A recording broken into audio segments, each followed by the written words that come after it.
I got rich by the time I was 31. Here's the best advice I give my teenage friends. It was easy.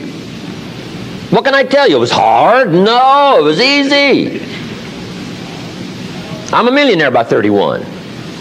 Let me tell you how I did it. I got 3 reasons why I got rich by the time I was 31. Let me give you those. Here's number 1. I lived in America. I mean, how lucky can you get? America's easy. That's why everybody wants to come here. People haven't plotted and schemed for 50 years saying if I could just get to Poland, everything would be okay. No. No. The boat people are not desperately trying to get to Vietnam. No. They're not squeezing through the fence to try to get into Mexico. No. Neil Diamond says, looks like everybody's heading for... They're all coming to America. Why? Everybody wants to come here. By every means possible to get here. Why? Because America's easy. So if you go home with anything, go home with that. Mr. Rohn reminded us that America's easy. He got rich by the time he was 31. America's easy. Bangladesh is hard. Just take that home. Here's the average yearly income in Bangladesh, $120. That would be hard. Tell me hard versus easy.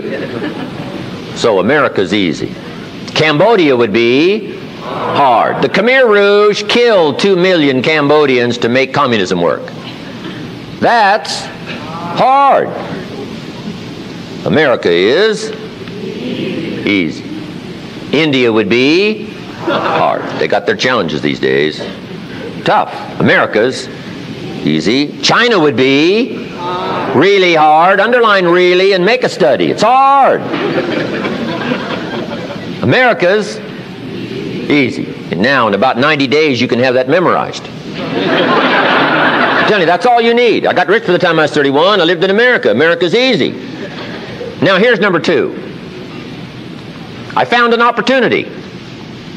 That's all you got to do in America, search for an opportunity. Take the first one, right? Try it. If that isn't it, it leads to another. One door closes, another door opens. This is what's exciting about America. It's full of opportunity. A chance to try, and then what?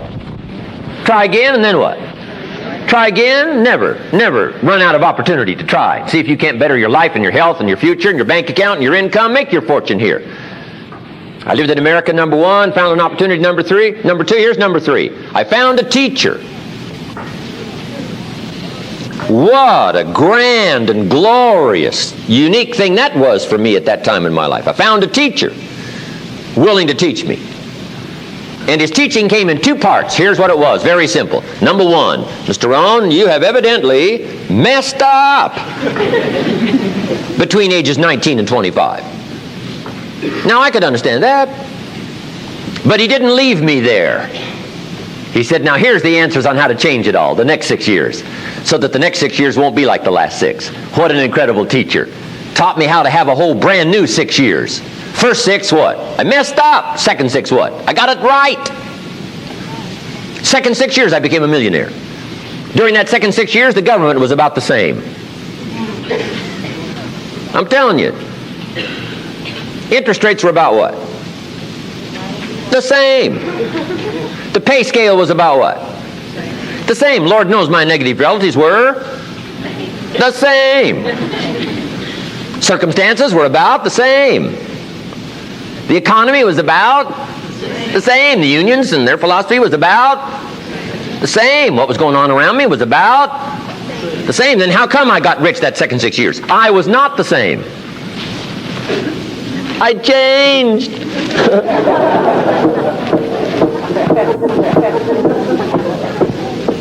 You say, well, Mr. Rohn, if you can do that, can anybody do it? Yes, I invite you on that journey. Anytime you want to. You can stay the same so that the next 6 years will be like the last 6. Take a look at the last 6 years. And I'm telling you, the next 6 years of your life is going to be like the last 6. Unless you want to count on this short list that we call not much list. Most everybody's counting on this not much list. What if all of your negative relatives turned positive? What would that do for your future and your fortune? What? Not much. Not much.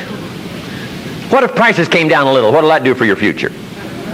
I'm telling you, not much. If the economy gets a little better, what will that do? Not much. Now that the Democrats are in power, what's that going to do for your future? Not much. We could get a good debate going here. If the Republicans would have stayed in power, what would that have done? Not much. Hey, we could get a good debate going here. I'm telling you, it's a not much list. If you don't make plans of your own, guess what? You'll probably always fit into someone else's plans. Guess what someone else may have planned for you?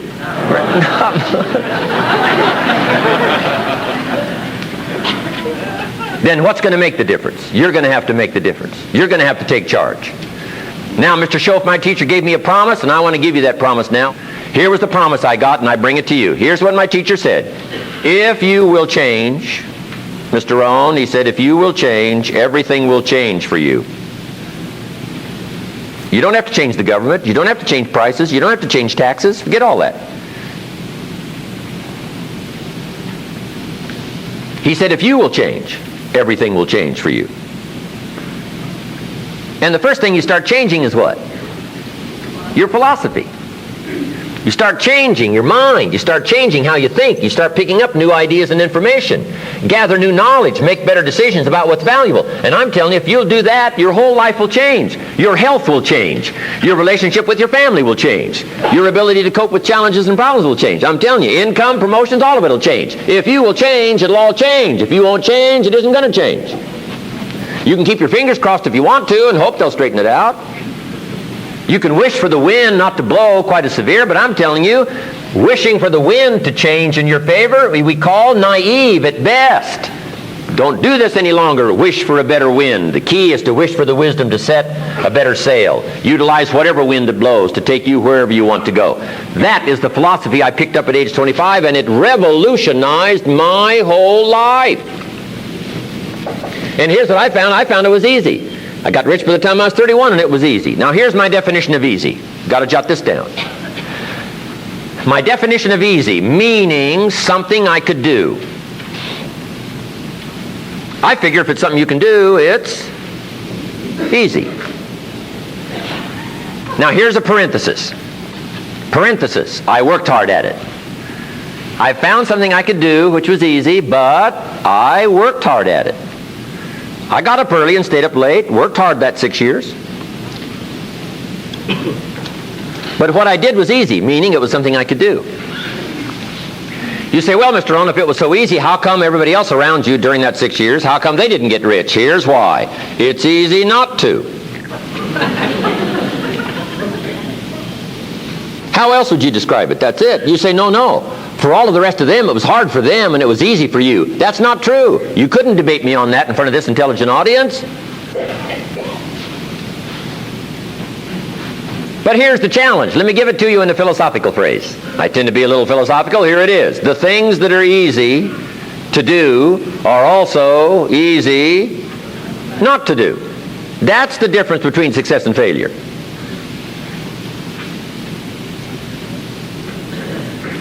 So you've got the choice here today of one of two easies. Easy to or what? Easy not to. I can give you in one sentence how I got rich by the time I was 31. Here it is in one sentence. I did not neglect to do the easy things I could do every day for 6 years. Underline. I did not neglect. That's the key. I found something easy I could do that led to fortune, and I did not neglect to do it. Major reason for not having everything you want in America. Major reason for not having more of what you want in America. More health, more money, more power, more influence, more everything. Major reason why you don't get it. Simple answer. Neglect. Neglect. And here's the problem with neglect. It starts as an infection. And if you don't take care of it, it becomes a disease. And here's what else is the problem. One neglect leads to another. Neglect to do wise things with your money, you'll probably neglect to do wise things with your time. Neglect to do wise things with your time, you'll probably neglect to do wise things with your business. One leads to another, leads to another. Pretty soon, neglect has you by the throat, emptying your purse, emptying your heart, emptying all of your chances for equities and power and all the good things. Neglect. What if you should be walking around the block every day for your good health and you don't? I'm telling you, you're on the wrong track. You should do it, you could do it, you don't do it. That's called formula for disaster. All you've got to do is let that and a few other things accumulate for 6 years, and now you're driving what you don't want to drive, wearing what you don't want to wear, living where you don't want to live, doing what you don't want to do, maybe having become what you really didn't want to become. I'm telling you, that's it. Just neglect along, drift along, and it's got you by the throat. It'll take all your values, leave you with just a little bit of dust in a summer wind, and it'll soon be gone. I hope I said that well. That's it. It's where I found myself at age 25 until my teacher came along and said, Mr. Rohn, up till now you've messed up. Let's see if we can't clean that up, change it all. I did. Changed my life. Not just the money, all the rest of the values that came pouring in when I understood that it was me. It was me. So take the easy approach. This stuff's easy to figure out. Getting rich is easy. I teach it to teenagers. How to be rich by 40, 35 if you're extra bright. This stuff is not difficult. I love to teach kids enterprise.